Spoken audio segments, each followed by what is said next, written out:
The Brewers make a couple of moves. One you got to kind of scratch your head at. One very necessary. And I'm getting a little worried about the starting rotation. We're only into Christmas, but we'll give a Brewer update on that. All that ahead coming up on this edition of Locked On Brewers, part of the Locked On Podcast Network. You are Locked On Brewers, your daily Milwaukee Brewers podcast. Part of the Locked On Podcast Network, your team every day. The Brewers trade, I don't know if he's a key part of their starting rotation, but he's a part of their rotation. They trade him. They trade some depth from their outfield. They don't get much in return. What's that all about? They get their backup catcher yesterday. I love that move.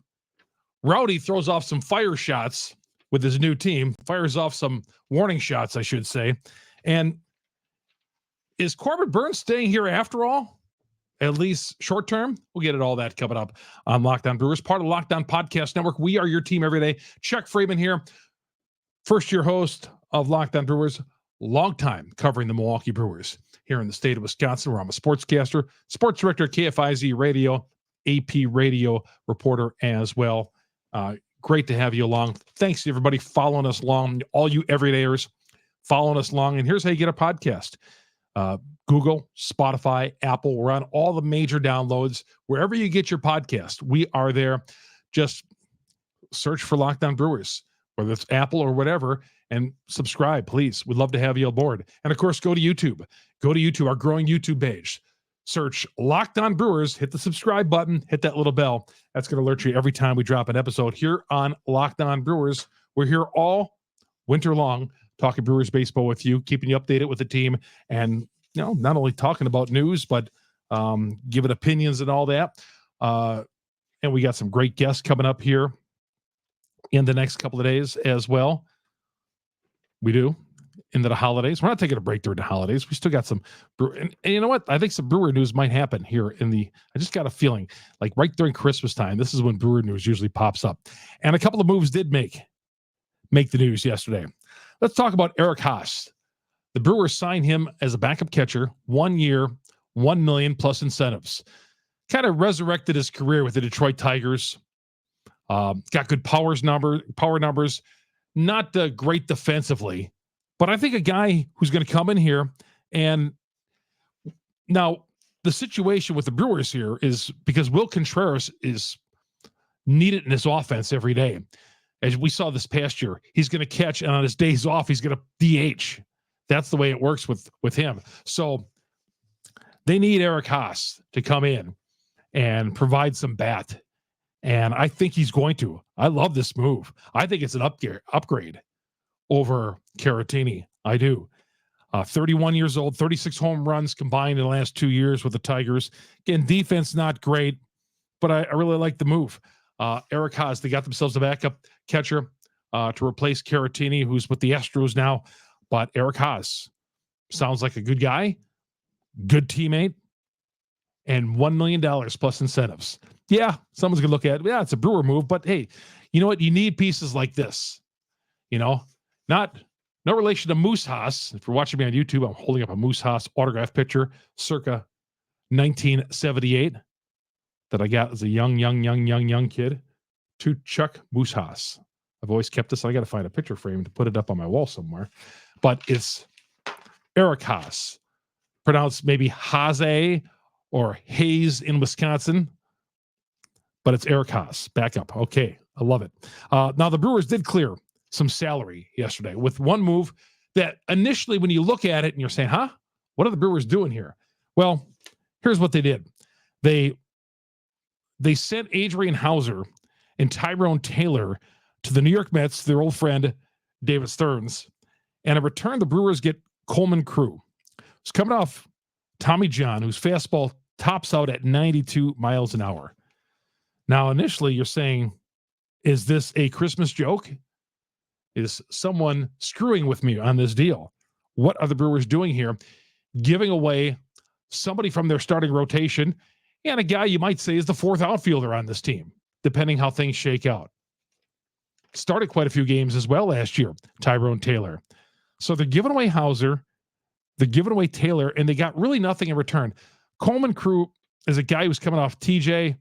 He's got a fastball again in the 90s. Maybe might pitch at the end of the season next year. But I look at this move as dumping salary. Now, if this is a move to create not salary cap, but salary, because we're dumping $7.5 million. $7.5 million to the Brewers is like the Yankees dropping $20 million. So $7.5 million, we're dropping $7.5 million.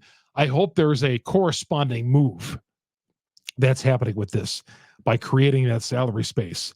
Then you can kind of put the pictures together, the pieces together, and say, oh, I can see how they did that. But by trimming Haase and Taylor, now I'm all for trimming salary if it means going to get a bigger piece to fill that salary. We better not be dumping salary for the sake of dumping salary, because I won't be happy about it. You guys will not be happy about it as well. But if you look at this, they traded Adrian Haase, who could have been the fifth starter on this team, maybe as high as 3 as it stands right now. But I liked him better out of the bullpen. But he was a starter last year, and he did okay. He did all right. There was a couple of Adrian Haase starts that where he was Adrian Haase, but for the most part, he was highly touted coming out into the Astros organization. Never did get that. Came here in that Josh Hader trade a few years ago, I want to believe, from the Astros, 2015. And I don't know, just mediocre starting pitcher, but a guy who's a innings eater. And that's what we're always looking for, an innings eater. So I liked them out of the bullpen, like I said, but nonetheless, I was surprised the Brewers traded somebody from their starting rotation. Really surprised at that, because they need arms in that rotation. And I'm going to talk about that rotation coming up here in a little bit. But Adrian Haase is gone from the Milwaukee Brewers for basically nobody. They basically gave him away. Tyrone Taylor, the combined on these two guys against $7.5 million. Tyrone Taylor. Now, if we're going to give guys away, I would love to get something in return. But again, if this is creating not only salary, but roster spots or whatever for something that we got planned down the road, okay. But man, it just seems odd that they just gave a starting pitcher away in this organization where you need starting pitchers. He was only going to make about $5.5 million, and Tyrone Taylor about 2 or so, and an outfielder. And I know they have a glutton of outfielders out there, but still thought maybe if they were going to trade Taylor, it would be part of a bigger trade to get more substance back. So in one way, it boggles my mind, but I'm going to be optimistic here that the Brewers are going to make, again, a corresponding move to this. And we're going to look back and say, oh, I could see why they traded Haase and Taylor and just gave them away and free up $7 million of salary. I can see that. Because then you put the pieces, that guy, and that guy for this big piece. And I'm hoping it's a big piece because Lord knows we need one. But yeah, I just have a feeling there's something's going to be brewing with that. All right, we come back. Rowdy, who's going to make $3 million guaranteed, was on a show, and he threw off a few shots. We'll get to that. Rosenthal thinks the Brewers are going to hold on to Corbin Burnes short term. And we're also going to get into a trade possibility for Willy Adames. All that's coming up next year. Locked On Brewers, part of the Locked On Podcast Network. We are your team every day. Chuck Freeman here on Locked On Brewers. Good to have you along on our many platforms: Google, Spotify, Apple. We're on all the major downloads. And, you can get us on YouTube as well. Go to Locked On Brewers, hit the subscribe button, hit the bell, and we're going to be talking Brewer baseball with you 3 times a week during the winter months. And of course, once we kick it up, get the spring training, we'll be here every day talking Brewers baseball with you. Show is brought to you by FanDuel, America's #1 sportsbook. Score early and often with the NFL. Again, got a lot of sports to go on. We got daytime college basketball as well. That is pretty cool. So we got college basketball. We got all these tournaments coming up. We got the playoffs. We got holiday. We got We got sports coming up on Christmas. You know what? Let's face it. Christmas, sometimes we got to go to relatives' houses and we don't like it. We get bored around there. We don't want to do it. Well, people say, oh, you'll be on your phone. You should be on your phone betting on these games. Taking away from the boredom of being around some of these people that I know that you can't stand being around. So new customers get $150 in bonus bets with FanDuel. $150 in bonus bets with FanDuel with any $5 money line bet. $150 if your team wins. If you're thinking about joining FanDuel, is there a better time to join than right now going into the holidays with all the sports going on, football going on Christmas Day? I think there's some college basketball tournaments. And of course, the NBA tries to take over. And then the NFL kind of moved in on that. But anyway, join FanDuel. Spreads, player props, over and unders, live, anything you want. Tons of betting options with FanDuel. FanDuel.com/LockedOn, LOCKEDON, and they're the official partner of the NFL. And once again, this deal you get here is $150 in bonus bets with any winning $5 money line bet. America's number one sports book, that is FanDuel. Chuck Freeman on the number one podcast, Brewers podcast on the internet, Locked On Brewers, because of you great Brewer fans out there. We'll come right back after this timeout. Welcome back to Locked On Brewers, part of the Locked On Podcast Network. Thank you all you everydayers, and follow me on Twitter as well. Chuck Freeman, Freimund, Chuck, Freimund. Rowdy Tellez was interviewed on a show, internet show the other day, and he was talked about. He seemed hurt that he was not offered a contract by the Milwaukee Brewers. And he says, well, when you go to a different team, you have that little incentive with you. Rowdy, I wish you had that incentive this past year when you had a chance to earn some big bucks, but you floundered. You had a terrible season. Okay, I wish there was that incentive this year. He said he had some incentive when he played the Blue Jays, and obviously he's going to have that incentive right now when he plays the Milwaukee Brewers. He alluded to that. Okay, Rowdy, there's a reason why you weren't on the postseason roster. There's a reason why you were not tendered a contract. I know you feel hurt about this, but Rowdy, you did a terrible job this past year. You were given a ton of chance. You were given a chance to get the starting, be the everyday first baseman for a good long time. But I think you kind of got comfortable in your position.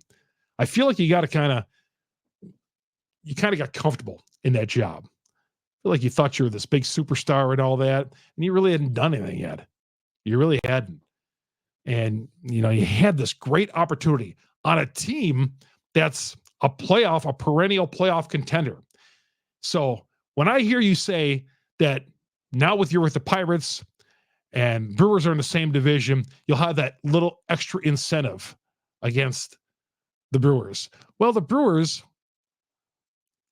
they they gave you a bobblehead day. They did everything to you. They gave you, they catered to you. They gave you that first base spot, and you couldn't hold on to it. They couldn't even put you on the postseason roster because you were so bad. Okay, so I don't want to hear this revenge tour. Ooh, Rowdy with his revenge tour. What's he going to do? Rowdy Tellez is what he is. He's going to hit a 400-foot home run once in a while. He's going to bat .217, and once in a while he's going to have a couple of bleeding base hits up the middle or to the right side. But other than that, Rowdy Tellez firing off those warning shots that he's got a little revenge tour coming up, sounds like, with his $3 million guaranteed with the Pirates. I'm glad he's got work and all that. But the fact that he's with the Pirates doesn't scare me. Now, do I have a feeling, like I've said on past podcasts, that he's going to light us up maybe a time or two? Okay. But in the long run, Rowdy Tellez is what he is, a .217 hitter. Not an everyday first baseman. I said this when they got him. I didn't like it when they made him the everyday first baseman. And, it turned out like I thought it was going to turn out with Rowdy Tellez. All right. Are you worried about this Brewers starting rotation? Are you worried about this Brewers starting rotation? I am a little bit.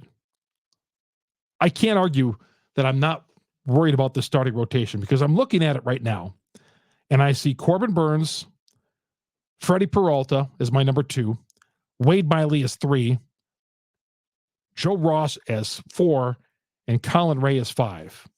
Miley, he almost got away.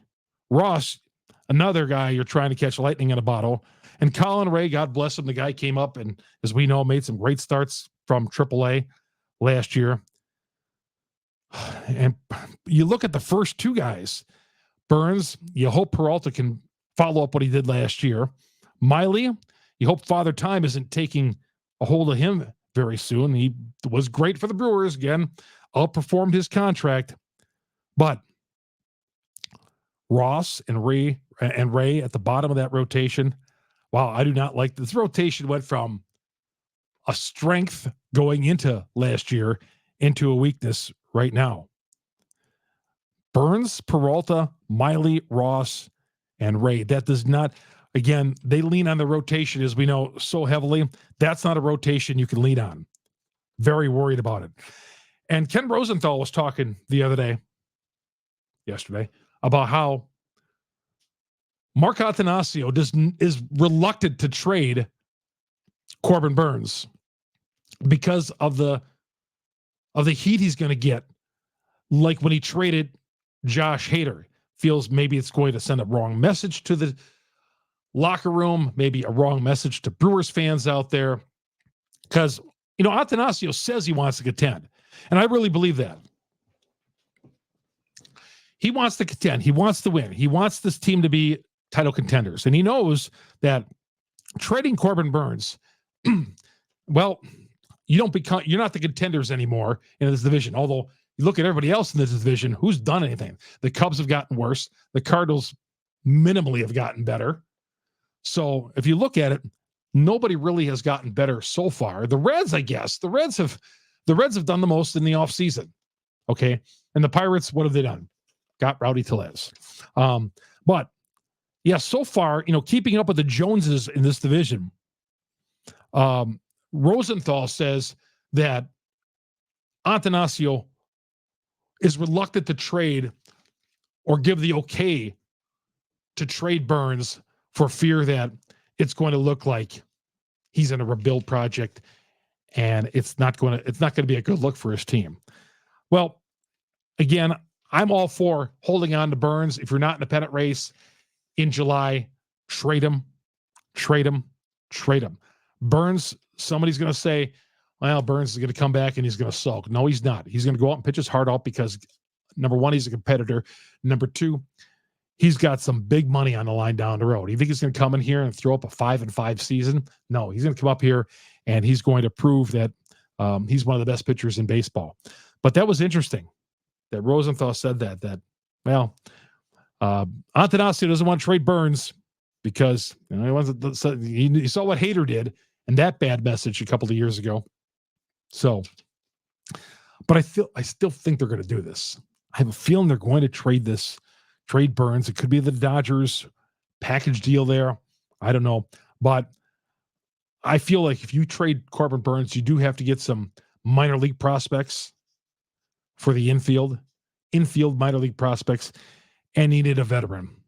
You need a veteran or two, and you might need somebody for that starting rotation. Just saying. Burns, Peralta, Miley, Ross, and Ray doesn't do it for me right now. Doesn't do it for me at all. Right on. All right, when we come back, we'll talk about another trade possibility that's out there. A couple of them, including one with Burns. All that coming up here. Locked On Brewers, part of Locked On Podcast Network. We are your team every day. All you everydayers out there, thanks for following me along. Google, Spotify, Apple. We're on all the major downloads. All of them. Anywhere you get podcasts, Locked On Brewers is there. The Locked On Network is huge. And we're a part of it on Locked On Brewers. Glad to be a part of it. Proud to be a part of it. It's a terrific network. And, we're every day. We're on YouTube. Search Locked On Brewers on YouTube. Hit that subscribe button. Hit that bell. That'll alert you when we drop an episode here on Locked On Brewers. A growing audience on both the platforms, the audio and the video. It's been growing since we've taken over here in March, and I'm very proud of that, and I love it. And, again, hit me up on Twitter as well, Chuck Freeman, Freimund. We're coming right back after this time out here on Locked On Brewers. Welcome back to Locked On Brewers. Chuck Freeman, your host here on Locked On Brewers, part of the Locked On Podcast Network. We are your team every day. Got some good, cool guests coming up here in the next couple of weeks of the show. Here during the holiday, I like to get some guests on, and I like to get some guests on in the off season. Lane Grindle, one of the Brewer broadcasters, he'll be joining us coming up on an episode we'll drop a little bit later on Friday. Lane Grindle, Brewers broadcaster. Good to have Lane on, and we'll talk some things with him, how he spends his off season, Brewer broadcaster, being a broadcaster on the road, what he thinks of these moves, what he thinks is going to happen. And we'll talk to Lane Grindle coming up on Friday's show. All right. A couple of trade possibilities. I've seen this bantered about that the San Francisco Giants are interested in Adames. Very interesting. Not only the Dodgers, but now the Giants appear to be having some interest out there for Willy Adames. And would trade him in a heartbeat. If you got nobody else to play shortstop, I'd move Tyrone over there to shortstop for my glove over there. But yeah, I'd take Adames back, but trading him because you're not signing him. It's obvious that the Brewers aren't signing Willy Adames to a long-term contract. They're going to pay him about $12.5 million, $13 million through arbitration this year when he gets re-upped on his 1-year contract. So you're not signing him long-term. I'm okay trading him. I wish he would have had a better year this past year. His value would have been more, but I would be okay with trading him. Now, it does make you worse. I think Willie's going to bounce back and have he's going to have better numbers wherever he is than he did this past year. His not power numbers there, his batting average, his strikeouts were just awful. But Willy Adames to the Giants, again, depending on the package. Not giving him away like I did Tyrone Taylor and Adrian Haase. So still continue to hear back to Burns, Blue Jays and Burns, that the Blue Jays are very interested in Burns. I don't think they're throwing in any of their stud players for Burns anytime soon over there in Toronto, but we'll see. We'll see how that shapes up. Again, the organization and his agent and Burns seem to be thinking that he's staying with the Milwaukee Brewers and will be the opening day pitcher. Congratulations out to Rob Zerjoff, longtime executive with the Timber Rattlers.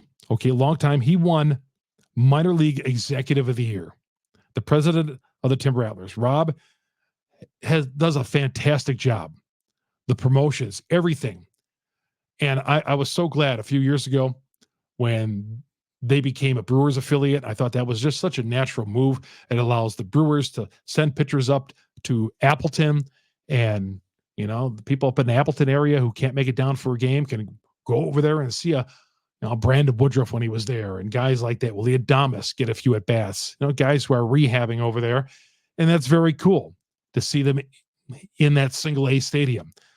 Instead of sending them down to Nashville, they send them over there, and then they send them to Nashville, or they send them right back to the team. But I think that's cool. Again, all the stadium, what they've done to that ballpark, the promotions. Rob Zerjoff, big part of that. Minor League Executive of the Year. I mean, that entails a lot of employees. All the minor leagues, Rob Zerjoff. That just tells you again. And I need to make more trips up there to Appleton. Just taking a game. I've been there for games on a Sunday when the Brewers have been out of town, and I've enjoyed it. I did not go this past year, but it's affordable. It's fun. Always have great promotions. And again, when a Brewer's in town, it makes it extra special. But congratulations out to Rob Zerjoff. All right, that's going to do it for the show today. Again, coming up tomorrow, Lane Grindle will be joining us, Brewer broadcaster. Talk about what it's like traveling with Uke as well.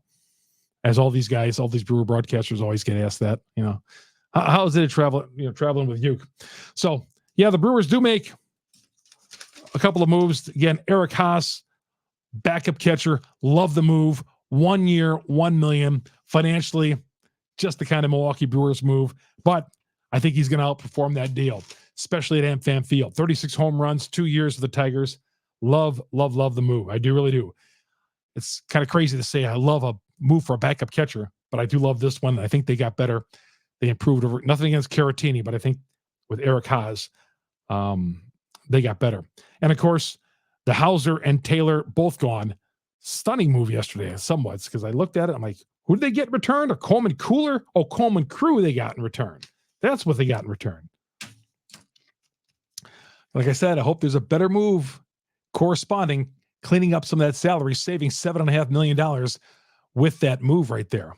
Dropping, that's like an NBA move, dropping some salary cap.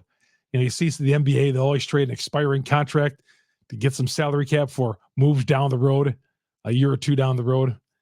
I wonder if that's going to be similar. Well, not an expiring contract, but for a move to be made this year. Chuck Freeman, Locked On Brewers, part of the Locked On Podcast Network. We are your team every day. If I don't talk to you at all, if you don't drop the episode tomorrow, have yourself a great Christmas, great holidays. We'll be here for you. And again, Lane Grindle will join us on the broadcast tomorrow. So long, everybody.